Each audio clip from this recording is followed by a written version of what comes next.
दर्जेदार शिक्षणाची हमी म्हणजेच JSS गुरुकुल.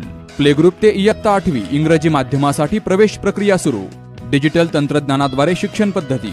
एका वर्गात फक्त 20 ते 25 विद्यार्थी. गणितामध्ये प्रावीण्यासाठी abacus. Pickup and drop facility. ठिकाण बालाजी कॉलनी, अंबिकानगर, केडगाव, अहमदनगर. संपर्क 0241 241 7007, 9403 98 7007 आणि 9371 38 8007. काळात त्यातल्या बऱ्याच जणी निवडून आल्या, काही नाही आल्या. त्यांच्या अडीअडचणी जाणून घेणं, संघटनात्मक ज्या अडीअडचणी आहेत त्या जाणून घेणं, यासाठी या दौऱ्याचं प्रयोजन आहे. आम्ही अहिल्यानगर हा जो जिल्हा आहे, आम्ही 20 तारखेपासून दौरा सुरू केला आहे.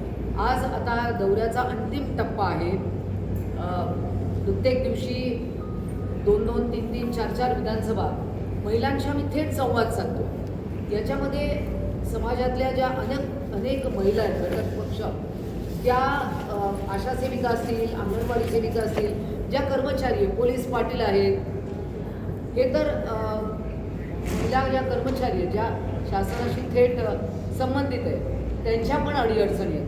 बचत गटाच्या महिलांचं एक मोठं जाळं महाराष्ट्रात आहे. आमच्या इतिहास 3 माजी महापौर आहेत. आमच्या संपर्क प्रमुख आहेत उज्ज्वलाताई भोपळे आहेत, अनिल शिंदे.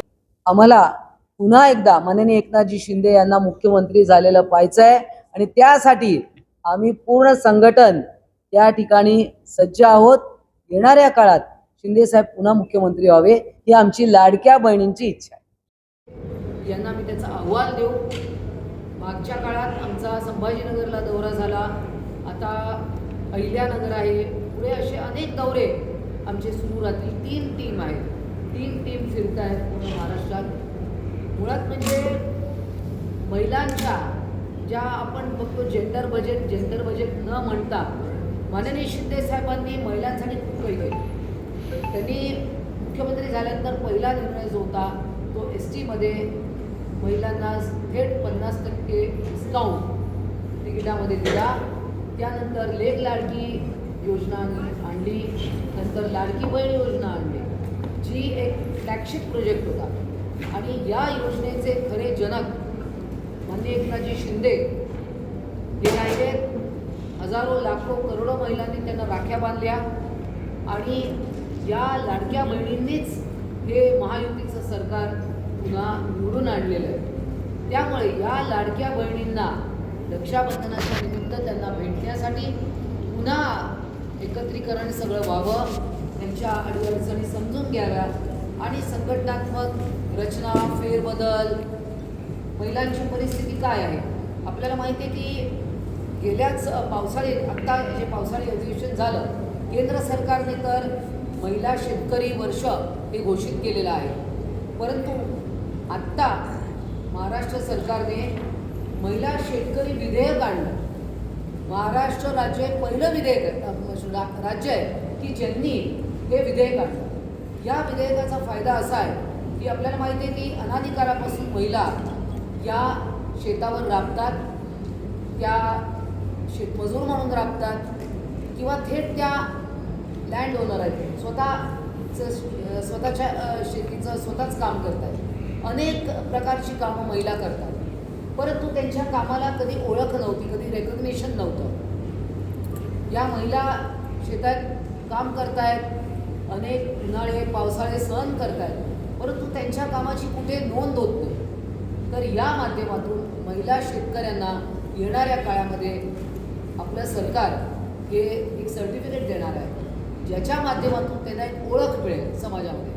आणि याही पलीकडे जाऊन त्यांना ज्या विविध योजना महिला शेतकऱ्यांसाठी येऊ घालतील, तर त्याच्यात त्यांना त्याचा फायदा मिळेल.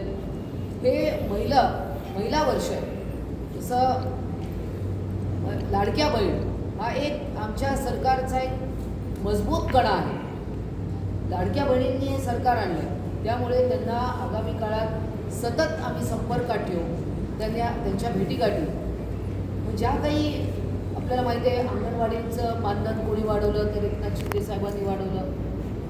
त्याच्यानंतर संजय गांधी निराधार योजना असेल, अनेक योजनांमध्ये जे महिलांना पैसे मिळत होते हे सगळे शिंदे साहेबांच्या काळात आहे. आपल्याला माहिती आहे शुगर फ्री मिठाई पण बनतात ना. लोक आजकाल काय प्रिफर करतात? Sugar free.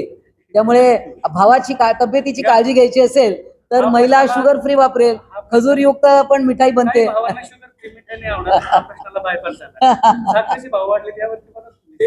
बघा, आता अनेक समस्या असतात, तर काही समस्यांच्या कधी भाव वाढवावे लागतात, काही वेळा भाव कमी देखील होतात. हे बघा, ग्रामीण भागातील महिला घरी सुद्धा गोडधोड पदार्थ तयार करतात. भाऊ जेवायला आला, श्रीखंड करतील किंवा काही पण.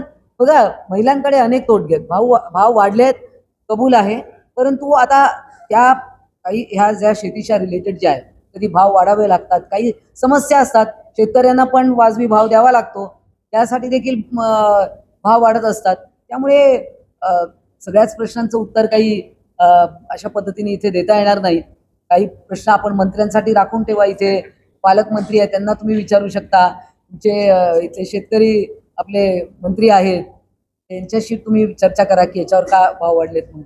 ते तुम्हाला अधिक चांगलं सांगेल. शेतकरी आपले मंत्री आहेत, त्यांच्याशी तुम्ही चर्चा करा की याच्यावर का भाव वाढलेत म्हणून. ते तुम्हाला अधिक चांगलं सांगेल. राहुल गांधी महाराष्ट्र आनंदाचा शिधा देखील मागे वाटला होता, आपल्याला माहिती आहे. ताई पुन्हा एकदा नेते मंडळी उभे राहतात, त्यानंतर विधानसभा झाली, परंतु या ज्या स्थानिक स्वराज्य संस्थांच्या निवडणुका होत्या त्या कार्यकर्त्यांच्या होत्या. कार्यकर्ता जो आज वर्षानुवर्षे काम करतोय त्याला तू फॉर्म भरू नको हे म्हणणं कठीण आहे. त्यामुळे अनेक ठिकाणी मैत्रीपूर्वक झाल्या. बरं, शेवटी सत्ता कोणाची आली तर महायुतीची झाली, हे महत्त्वाचं आहे. आज अनेक ठिकाणी नगराध्यक्ष असतील, नगरसेवक असतील, हे महायुतीचे झाले. ह्याच्यातच आमचं समाधान आहे. आगामी काळात पण तसंच होणार आहे का? आगामी काळातही आम्ही कुठे स्वबळावर असेल, युती असेल, जिकडे जे वाटतं की जे करायला पाहिजे, तिन्ही पक्षाचे नेते एकत्र बसतील आणि याच्यावर विचार विनिमय करतील. अजून आपल्या हातात 2-3 महिने आहेत.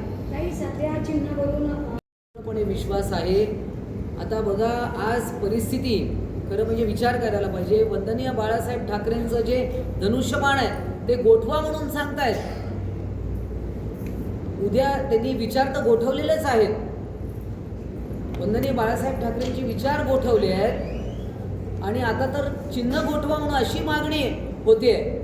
हे किती दुर्भाग्य आहे या महाराष्ट्राचं. आणि याच्यातनं बघा, या न्यायिक प्रक्रिया आहे, सबज्युडिस मॅटर आहे, याच्यावर भाष्य करणं देखील योग्य नाही आहे. परंतु आम्हाला विश्वास आहे की धनुष्यबाण आणि चिन्ह हे आमच्याकडे राहील. या सगळ्या ज्या आर्ग्युमेंट्स आहेत, जे तुम्ही रोज पाहताय, ग्राफिक्सच्या माध्यमातून पाहताय, सगळं काही प्रसारमाध्यमं देखील रंगवून ते सांगतात आहे, परंतु मूळ या सगळ्या आर्ग्युमेंट अगोदर पण झाल्या होत्या, पुन्हा होतील.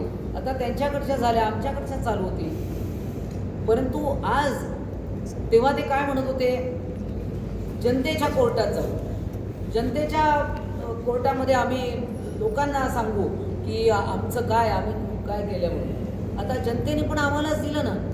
आज शिंदे साहेबांवरच पुन्हा शिक्कामोर्तब झाला आहे. लोकसभेमध्ये झाला, विधानसभेत झाला, विधान परिषदांमध्ये पण झाला. सगळीकडे महायुतीची सत्ता आली आहे. त्यामुळे जनतेच्या कोर्टात देखील आम्हीच जिंकलेलो आहोत आणि पुन्हा जिंकू. दर्जेदार शिक्षणाची हमी म्हणजेच JSS गुरुकुल. प्ले ग्रुप ते इयत्ता 8वी इंग्रजी माध्यमासाठी प्रवेश प्रक्रिया सुरू. डिजिटल तंत्रज्ञानाद्वारे शिक्षण पद्धती. एका वर्गात फक्त 20 ते 25 विद्यार्थी. गणितामध्ये प्रावीण्यासाठी abacus. Pickup and drop facility. ठिकाण बालाजी कॉलनी, अंबिकानगर, केडगाव, अहमदनगर. संपर्क 0241 241 7007, 9403 98 7007 आणि 9371 38 8007.